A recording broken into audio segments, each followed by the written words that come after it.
Praise lord. ఈరోజు మన ఆశీర్వాదం కొరకై దేవుని వాక్యం సంఖ్యాకాండము 22వ అధ్యాయము 17వ వచనం. నేను నీకు బహుఘనతను కలుగు చేసేదను.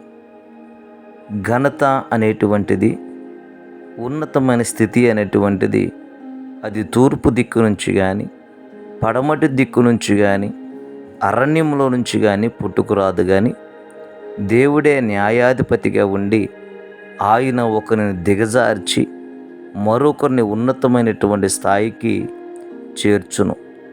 దేవుడు తనను నమ్మి ఆయన ఆజ్ఞలలో నడిచే వారికి తక్కువ స్థితి నుండి ఉన్నతమైనటువంటి స్థితికి తీసుకువెళ్తాడు.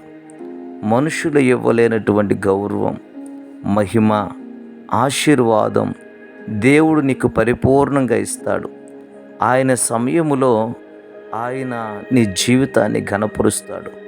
అందువల్ల విశ్వాసముతో మనముండి ఆయన చిత్తానుసారముగా నడుచుకునే వారిగా మనం ఉండాలి.